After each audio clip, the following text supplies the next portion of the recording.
leverage AI to help you do that. Okay, there are self-driving cars. Like, could you have a service that it's like, help people pack up their stuff? Or like, I don't know what it is. Like, you have to think through it. I think that's the lens that like we should have versus like, I guess like being scared. What five jobs will still be there in 2030, 2040, and maybe even in 2060? Yeah, it was a brainwashing session. And because he's a safety expert, he basically said that general AI is very unsafe. It's gonna kill the whole world. He did admit that narrow AI is great. And we are at the narrow AI stage.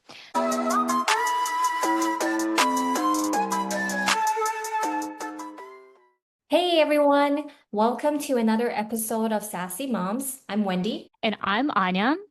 And today we are going to talk about AI and review the episode with Dr. Roman Yampolsky, who was a guest at the Diary of a CEO podcast. This podcast should have told us what are the five jobs that will remain in 2030.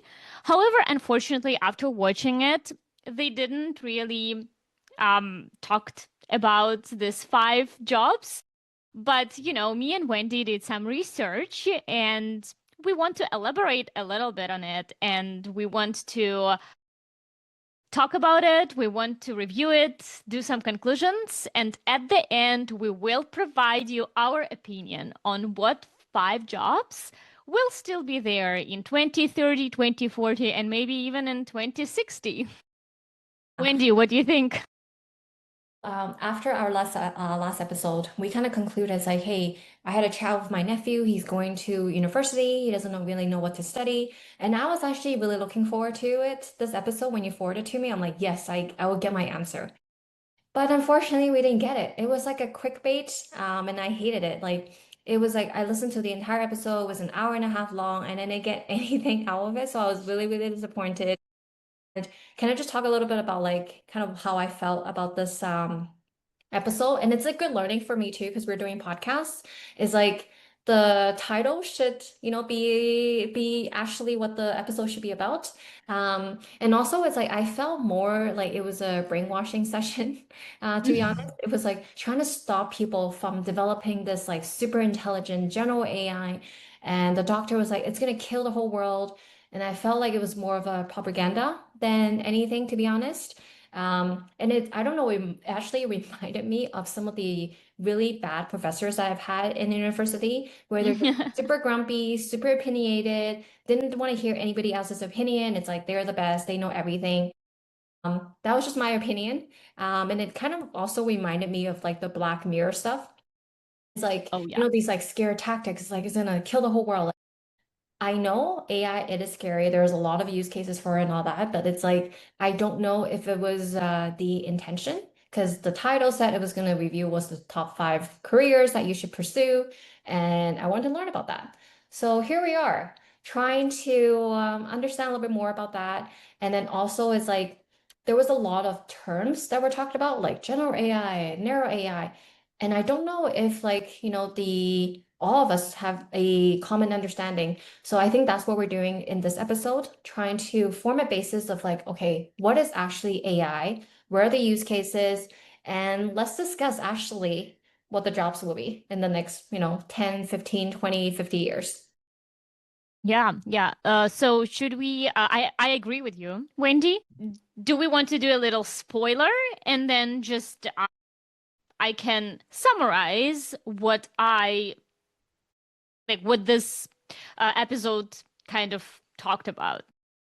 Yeah, I think Okay. maybe like we can summarize like a quick, 30 seconds what the episode was. And I think it would be really helpful. Just like I know you know more than like any like, the average person would know about AI because product development, learning about it, and like our features have AI.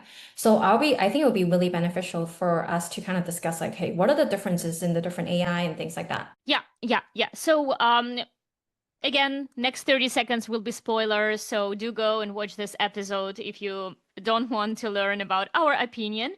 But based on what I got and understood is that basically the Dr. Yampolsky, he says that narrow AI is good because narrow AI can really improve efficiency and productivity.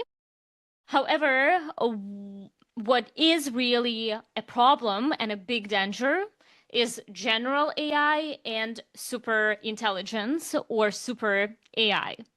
And right now, a lot of companies and a lot of leaders are specifically competing in order to make a breakthrough around general AI. And because he's a safety expert, he basically said that general AI is very unsafe because it has like human-like capabilities and can be used against humanity to an extent where 99% of jobs will no longer exist. So this is basically the entire summary of the episode. And then they talked about how we will no longer have jobs and we all will have 80 hours a week free and without money. Uh, so that's why I prepared some like maybe explanations to what narrow AI is, what general AI is, what super AI is, as well as talk about certain examples that this doctor provided in the episode, which I think are actually like wrong. So should we start by summary? Yeah, let's do that. Okay, so let's think about narrow AI. Narrow AI is the kind of the one that he considered safe because it's very, very narrow implication and it is used to specific task. And this narrow AI constraints because kind of learn unless there is enough of the input, enough of the data and context added to it. What the doctor says as general is the general AI because it not only performs a certain task, it can perform other tasks and learn, like have basically a human-like cognitive capabilities. For example, it can have imagination, it can have creativity, it can have natural language understanding, and potentially the idea is that concepts that, let's say, AI knows in finance, this AI will be able to apply in other fields, like in, I don't know, in production or in efficiency. So basically something that we as human can do, right? We can learn something and then we can use this and apply to other fields. Super AI is where like decision-making process will become very competitive and possible, I would say. And then super AI, same as general AI, is not developed yet. People just try to do a lot of research around how they can do it. They say that super AI can exceed human intelligence and ability, and it will be best in everything in mathematics, in medicine. It can, use human brain as a model in order to understand and like interpret human emotions, experiences, and really be like a super, super, super human, which will become competitive and will kind of replace us all. So that's just the quick understanding of these three types. Yeah. I think like just based on what you just said, right? I think it all kind of points to like what that episode was saying is like general AI is super dangerous. It's going to kill humanity. All of us going to lose a job. No one's going to be able to make money. We're all going to basically die by, what did he say, Yeah. 2050 or whatever it was. 2030. So, like, I guess like one thing I do agree with him is like general AI is dangerous. I do see like a lot of applications where narrow AI, if there's a specific use case for it, and AI takes like the grunt work out of that, where a human doesn't want to do. So I do agree with that point, but I think one thing I disagree with him on like the kind of the general AI is I think we're very far from it. As I'm understanding, it's like human with any AI that I've interacted with, it's like human is still a huge part of it. Because what AI is not good at, there's two things that I've seen it not good at, is it doesn't know where a mistake can happen. And what it does is like AI actually amplify that mistake.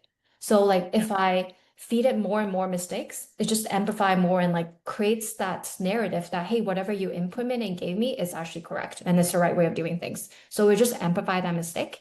And then the other thing is like it lacks that like human aspect. Like general or like AIs that I have seen is like doesn't really care about like, ethics, the right way of doing things, like critical thinking, all those that are like human, like empathy, like, human aspect, it doesn't really do well in those. So until I can actually see these two, it's hard to, I guess, like understand where he is coming from in terms of like, hey, general AI is going to kill in like 10 years. I just don't see it. Yeah. And I listened to a lot of podcasts on AI from actually experts who are part of implementing the AI capabilities within companies who are doing like finance jobs or even like sales. And they do say that like right now companies are resistant from like really using AI and fully automating because, as you mentioned, the mistakes can be made, right? And companies, they are really worried about their reputation. And until they can be 100% sure that, well, the AI doesn't make mistakes, they don't really even implement it. So no one seems like in such a big hurry right now. But something like that evolves new professions and new jobs or new startups, new like products. For example, now there are like products which are doing AI monitoring within enterprises because enterprises, they want to have the teams, the software that can monitor their AI and determine if there are mistakes or if there is some like edge case which does not really work well. So companies are resistant, even those who have big capital. Hmm. For sure. I know you had some, I guess like some Yeah. like feedback on like, hey, where would you think, the industry is headed, and things like that. Maybe you can share those. Yes. So first of all, I want to kind of tell everyone who listens to us is that we are in the era of narrow AI. And even though like this interview was so aggressive and so scary, he did admit that narrow AI is great. And we are at the narrow AI stage. So let me just show you a couple of things where the examples were provided. Um, and we can see that this are like narrow AI, and we can just explain why. I was looking at poker bots, and I realized that the bots are getting better and better. And if you just project this forward enough, they're going to get better than us, smarter, more capable. And it happened. They are playing poker way better than average players. But more generally, it will happen with all other domains, all the other side. So first of all, he talks about poker bots, but that actually is true. Like, poker is a game of probability. So once you have like the cards out, the any automated software AI will, if you program it correctly, like will be better because we as humans like will make mistakes into doing probability calculation. He also talked about like basic algebra, but the same, right? Algebra is a science that has equations. So yeah, maybe in the future, the Olympic like mathematical competition might not be, very popular just because, yeah, like AI will be able to do it much better because you like give them equation. The AI will always be faster and better in calculating those equations once it knows how to do it. So Hmm. they're definitely like this example itself, just not as great, I think. And then they also talk about self-driving cars, which another like narrow AI implication. Ask people in different occupations. I'll ask my Uber driver, are you worried about self-driving cars? And they go, no. No one can do what I do. I know the streets of New York. I can navigate like no AI. I'm safe. So, I don't know, like these examples just don't show that we are at the level where we should have so much fear.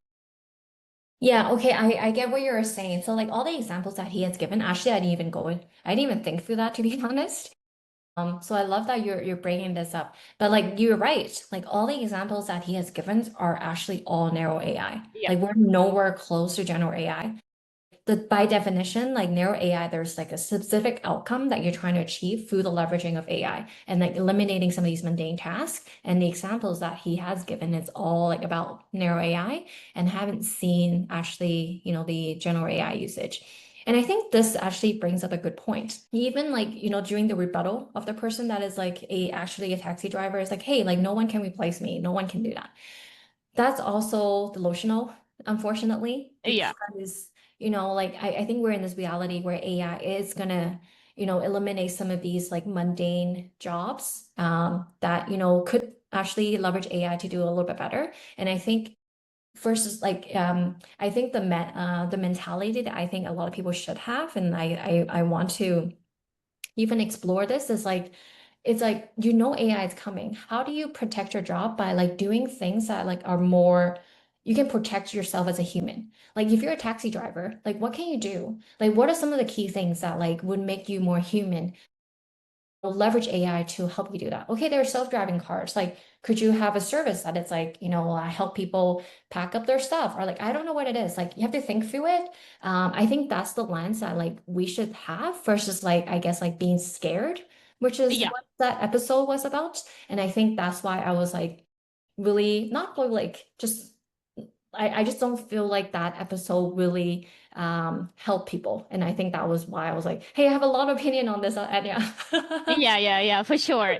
Exactly. They like there is another example. They talk about engineers that engineers were not replaceable before, but they are right now. Well, that's true. Again, like you might like if right now you need 50 engineers in order to work on a big product, maybe in the future you only will need like 20, but you still will need them. And AI will automate. And actually, this was my point actually like maybe 8 years ago.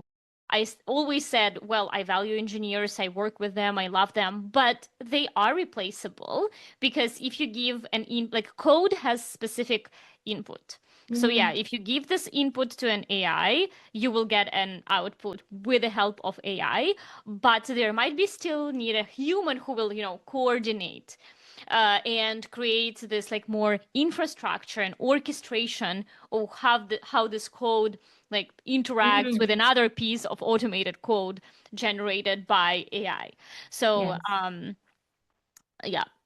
Yeah. So I think really the best advice is like think about your current job.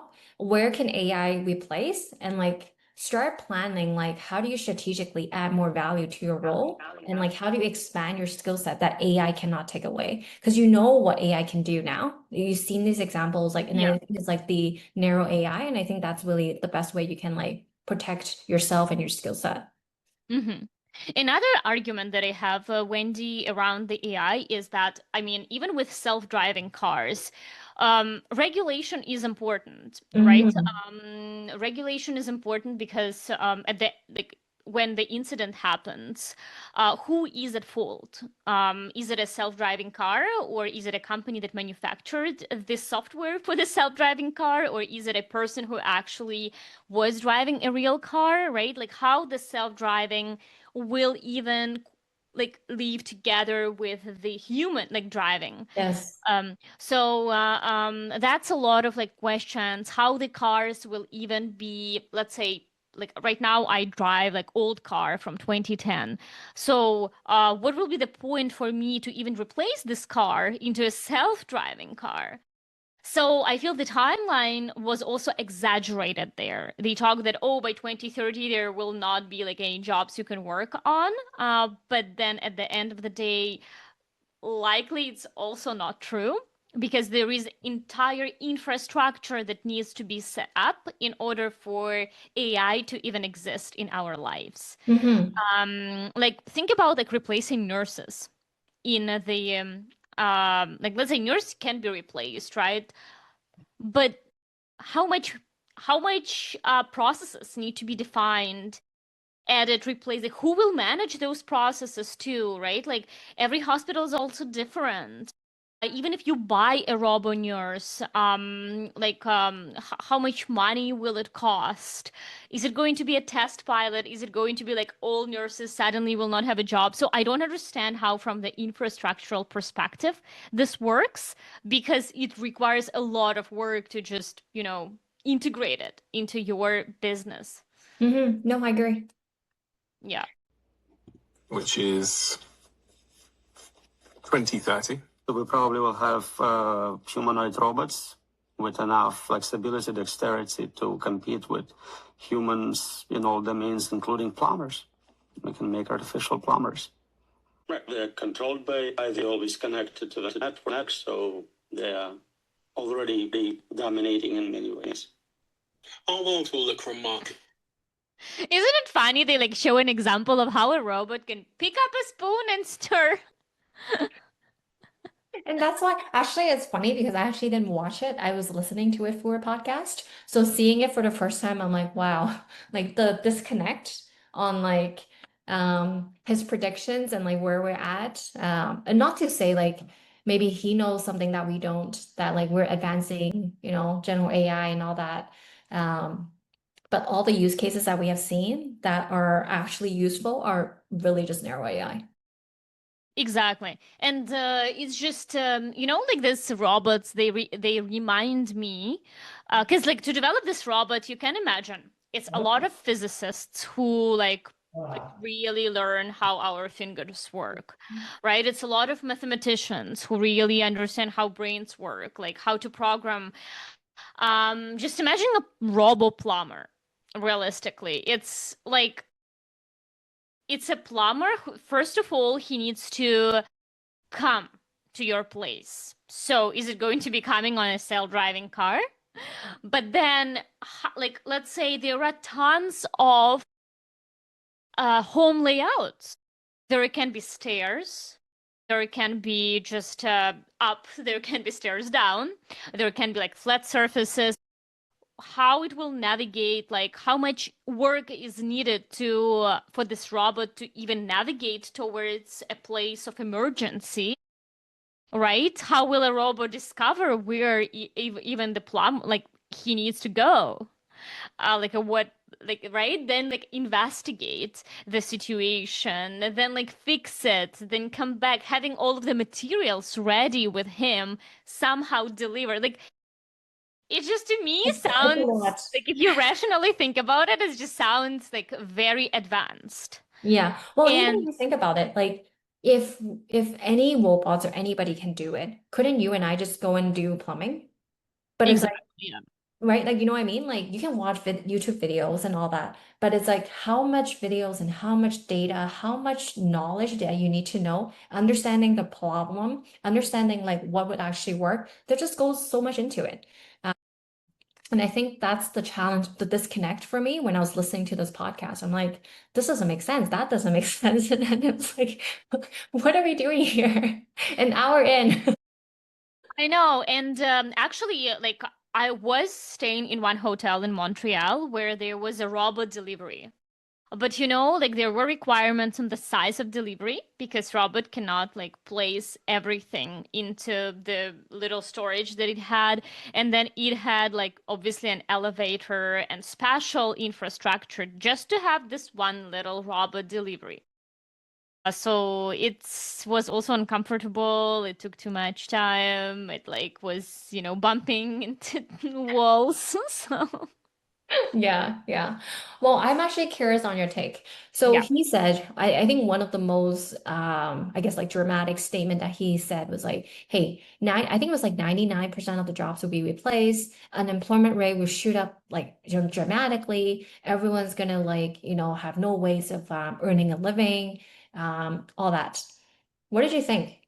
So part of me is like, hey, AI is not going to do it. I'm kind of like, or it will, but the timeline for it will be a pretty long, long timeline. And I guess my arguments kind of imply to the point that there is a lot of change that needs to happen before really 99% of people will be replaced.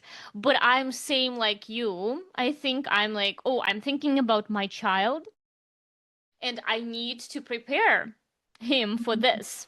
So I need to explain him what type of professions will be more stable versus the one that will not be.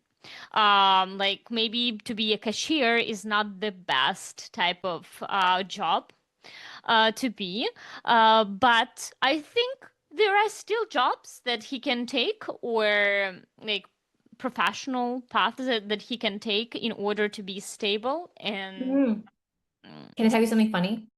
So my kids are starting school right in September. okay, yeah. And then I usually like have this thing where I ask them like this sheet that's like, hey, we're starting grade 4, grade 3, whatever. And then there's one bucket that like they have to fill out. It's like, hey, what jobs they want to do. You know what my oldest said? What? AI? No, a toy seller. And then you gave the example of a cashier. So I was actually I was telling him, I'm like, computer will like, take that away. Like you don't really need to like think of like a robot like having you like I was just like kind of describing it for him. Mm-hmm. And he was like, no, like you need to like explain what the toys are about. It's like he was like counter arguing with me. Like, Nice, you nice. can't have like a robot, like, all these things. So it was interesting conversation. So it was funny that you mentioned it. Well, I mean, honestly, it's nice that he was counter-arguing against it because then I was like, oh, maybe he's right. Maybe like someone needs to like, explain to me why this toy is such amazing. Maybe AI will be too not interesting. Yeah. No, anyways, it was just funny.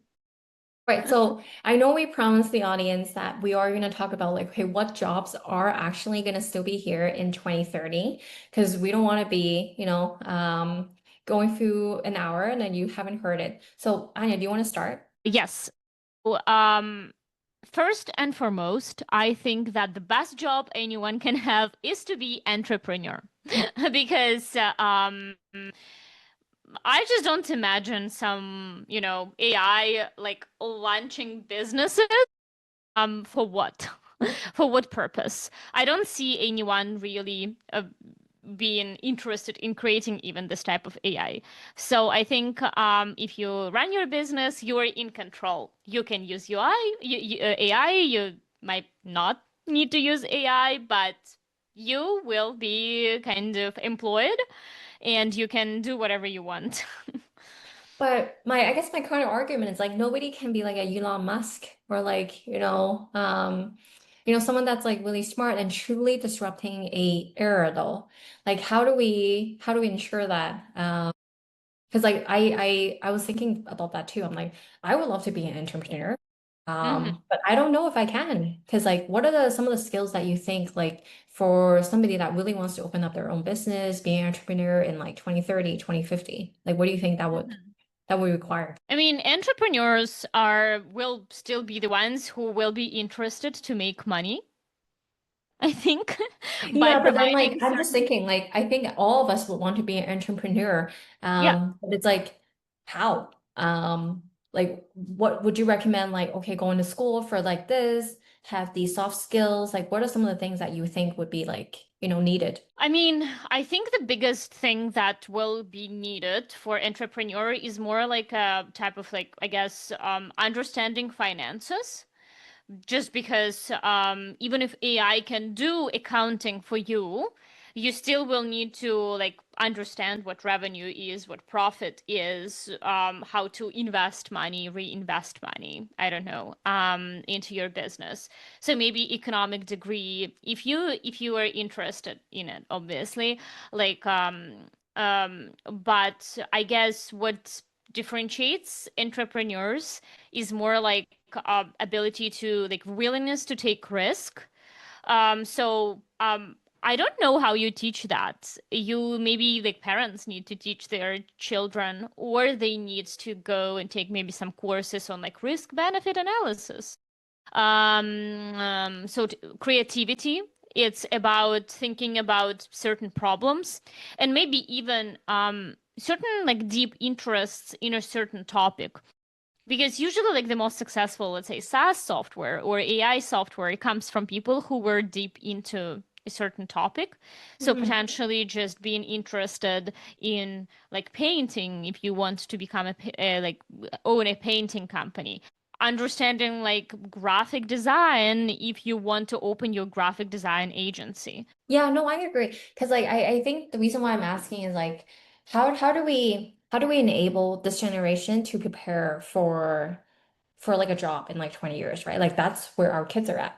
Like how do Hmm. we guide them and what are some of the skills and things? And I think one thing, I think we chatted about it in a previous episode was like, hey, are there like team sports? Are there like, interests that we need to nurture? And I think you touched on that. And I think, I think those are critical. I think it's like, how do we hone in on more of the human aspects of things that like, AI can't take away? Like, do I think you should be in data analyst? Probably not, because probably AI would take that away.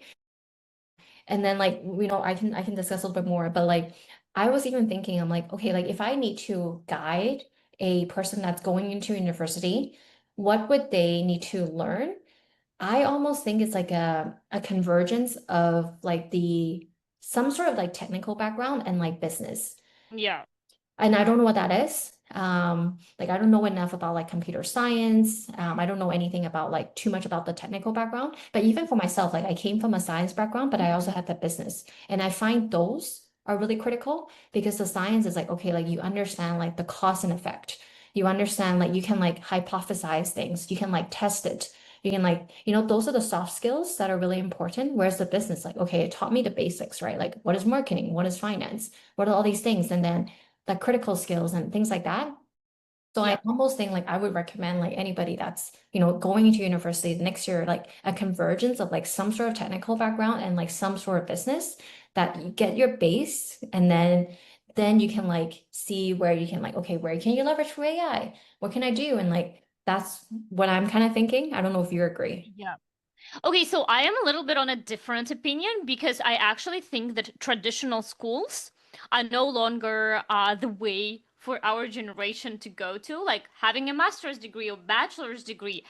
Actually, like again, if I think about narrow AI and general AI, I think what differentiates these two AIs and the fact that general AI is still not there is actually our like abstract thinking. So I think realistically, all of the like marketing, marketing theories, Yes. business theories, all of this will already be there in some sort of tools. But then your creativity around how to combine those tools in order to create something new is what will kind of Yes.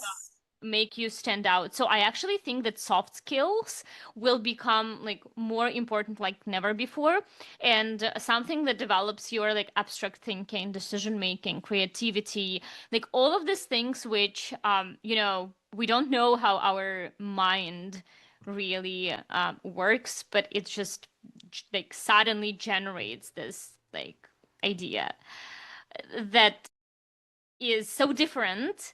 Like I'm thinking about product management interviews all the time. Like AI can summarize what was spoken, but it cannot summarize what is unspoken. And unspoken is what helps us to come up to something like great at the end, you know? Yep. No, I agree. One of the things you can focus on is like actually learning about AI, because the more you know about AI, the more you can manage it and control. Um, Really, like just get it. Like if you want to get a degree or if you want to start a profession, just try to get into management. I think management is what will always be there, no matter if you manage a human being or a robot. So don't go into manual, repetitive working tasks and instead focus on professions which are like more creative. I semi agree because I still think entrepreneur, no one's gonna be like an Elon Musk. And I feel like 9 out of 10 businesses fail. So it's a very difficult journey. But if you are up for like trying different businesses, different ideas, you're very creative, you have a rigor of like, working your hardest, you want to work like, 20 hours a day for the first like year or so and things like that. I feel like entrepreneur is for you. But if you don't have that personality, I don't know if that's for you. Yeah. All right, what's Okay, the yeah, second one? that's definitely. Second one that also like I think is going to be good is actually sports. I think that sport, like realistically right now, we don't need basketball to survive. So basketball, like soccer, football, all of this is just for entertainment. And I think the Yes. more there is like robots, the more entertaining the humans will become. Yeah. So pursuing sports can actually be pretty stable because this profession, even though not needed, already proved to be pretty stable. Yeah, I had the similar thought. I feel like it's like any of the entertainment, like sports, like movie stars, anything that will like, connect with the audience. Like I'm just thinking of like Mhm. Taylor Swift and like, Yeah. music, things like that. It has always carried through the generation, regardless of like, okay, we introduce a car, we introduce the internet. Things that people actually like want to wind down and things like that, like dancing, like I don't know, like anything that is like related to entertainment. I feel like that it's hard to be replaced because like the fans will connect with you as a person versus like as a robot. Like it's kind of my opinion. All Yeah. right. What's your third one?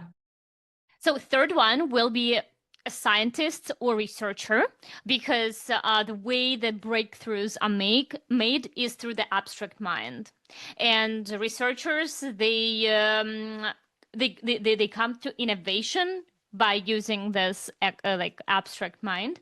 So you just because general AI is still not here, I think this is a great place to be. And you can do your research in AI, and then maybe you will be the next AI controller.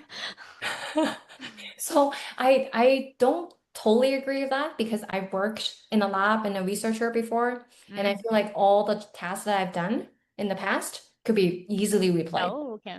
Mm-hmm. by because like the task of a researcher is like trying to prove a hypothesis. And proving that hypothesis, you have to repeat a lot of the same experiments over and over again. Mm-hmm. So then you can like tell people it's like the probability of this is like higher than the probability of that. So like you're trying to prove a hypothesis, and I feel like a lot of that could be eliminated with AI. But where I think what you're trying to say it's like the hypothesis, like you're trying to like think of a new hypothesis. So I feel like that category of like scientists and like data analysts or data scientists, like that what we know it as now will change. So you're more like, okay, creation of those hypotheses, and then you use like AI, basically like eliminating all the lab assistants, like any of those things, Yeah. like do the repeated will work. So I don't know what they would call that in the future. But I do agree with you, like anything that is like, think of the hypothesis, like, okay, how do we try to achieve that outcome? What are the hypotheses we want to test? Mm-hmm. Okay, now robot test this hypothesis like 1,000 times and then come back with me with the results and then let's Exactly. figure it out together kind of thing. So I think the nature of that job will change dramatically because I've worked in science before and I hated what I robot see. can eliminate. I wish the robot was You there. you don't like repetitive tasks. And this is what I like actually meant when I talked research scientists. I didn't mean like assistants or anything, but people who actually like come up with hypotheses and are creative, right? Yeah. Okay, cool. Okay, what's the fourth one that you have? So the fourth one I have is sales. Because first of all, I know that companies who try to automate like BDRs, business development representatives, they are also like still not sure they want to do it because they're afraid of their reputational risks. But at the end of the day, I see salespeople, the way they sell is through personal touch, personal connection, personal relationship. I think it will be very, very hard to automate because it's basically like will be a robot who say, "Hey, can you talk to me about how your day went?" Like, how do you even get this input, right, from another person? You can potentially say, "Hey, I'm selling you this thing. This has like good qualities," but the connection, the personal connection, I think like the sales will always be here. It's also one of the most ancient professions and still not automated. By the way, no matter how many CRMs you use, even if you use Salesforce, it's still a mess. So, Mhm. sales, I would say. Yeah. So I do agree with that. I feel like I think more specifically, I think it's the enterprise sales. So it's like the sales that takes like multiple touch points really Mm-hmm. requires that like guidance from a business perspective. But you know where I want AI to replace for sales? Where? PDRs. Yeah, like this in the BDRs cold and calling. like yeah, Cold cold calling, yeah. calling, things like that, and also car salesmen. Because I had Mm. just a horrible experience. Oh my Seriously, I God, was what buying a happened? new car Yeah. because we need to replace our previous car, and it's like, oh my goodness, the car dealership person that I was dealing with there, not only disrespectful, lack of knowledge, all that. I'm like, I wish I was just dealing with a robot, to be honest. I think we lost. Mm. So that's my take. So what do you think are the opportunities like now with AI? Like what are some of the new jobs that we haven't even thought about like would be here? So, I we didn't talk about number five. I Oh, know I what have was number? only Oh, number four. shoot. Do you I have can't number? count. So what is number five? I honestly was not like really prepared it, but now I'm like thinking about it. I do think that like managers, people who organize stuff, because at the end of the day, the manager can like manage and organize like AI, right? Or manage and organize people. For example, if you are in engineering and like the code is automated, become an architect, a person who can connect multiple like systems into one and make it one cohesive system. So someone who can like we start building this like infrastructures is going to be in demand for many, many years. I can't agree with you more. I don't like I think everyone can resonate with this. When in the olden days when they were building cars, every bolt, every part was taken care of by a person. Mm-hmm. Now it's taken care of by like an assembly line and is by robots Yeah. primarily. And where the people have been, allocated, it's like people that are like governing it. Hey, is it Yeah. actually done right? I think we need to shift our focus on like hey, how do we do the work versus like Yeah. how do we verify that the work is completed the way that we want?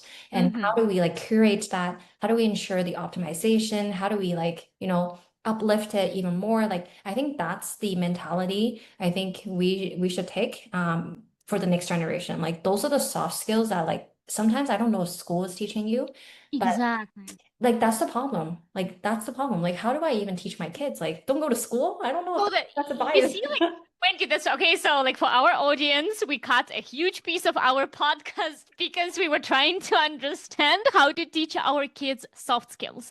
But maybe that's why the schools need to be also reorganized. Because realistically, our old way of schooling is no longer works. We know, like I never used a chemistry in my life, even though I had schooling in 1995 or whatever.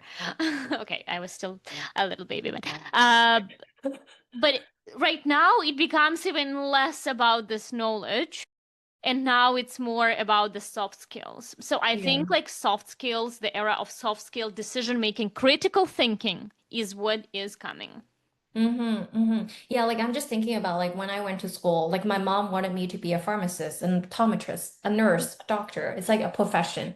Yeah. But nowadays, like if you think about it, all those are pretty much can be replaced. New roles, I think it's more evolving to be like, okay, like can the pharmacist person, whatever their title would be calling, is like monitor if the drugs prescribed by a robot and AI are actually correct. Is it actually the intended usage? If the robot has done an eye exam, like then the optometrist can they verify that output? If a robot nurse is doing all these things, like are they verifying, like are they completed to the standard that you want? Things like that. I think that's really what the future can be, and that's what we really want to talk about during this episode. It's like not like to prescribe you like, hey, these are the five jobs, but it's like get you thinking. It's like, hey, where can you learn the skills to prepare you for like 2030 and to Mm-hmm. protect your job too? Like Yep. even for us, right? Like AI is replacing a lot of, marketing too. Things like that. Like how do we make ourselves more valuable? I think that's really the key. Yep. Absolutely. I fully agree with you. Now it's about like honestly monitoring AI and obviously security too. Yeah. Yeah, actually, you brought up a good point. Like, I think like governance, AI governance, and like ethics and things like that will be so key. Because like I'm just thinking about like when like machine took over like manual labor, there was like introduction of like labor laws and like all these workplace safety, all these governance thing, like, when we have cars, now we have like, driver license, like road tests, all these things. Those jobs didn't exist before that revolution. So I think we need to think about like, okay, with that revolution, what are some of the opportunistic jobs that would be really beneficial for you and like align with your skill set? I think that's to think about. Like obviously we can't predict what's going to happen in 2030 and 2050 or whatever. Yeah. But one thing I do know, I don't think it's going to kill humanity. I don't think it will be killed. Even though there is a Netflix episode, Robo Dog. Oh, I never heard about Did that. you? Oh, I think it's Black Mirror. Oh, Watch it. It's crazy. It reminds me a little bit of our AI. It's just like crazy about how people are. Like I felt powerless in front of the computer. Just computer, not even AI. So watch it. It's okay, I will. All yeah. right. Well, with that, that's it for this episode. We'll love to hear your feedback and what you think it's going to happen in 2030 with AI or 2050. We'll love your take. Message us on Instagram, LinkedIn, or anywhere that you can find us. Until then, we'll see you next week. See you. Goodbye. Bye.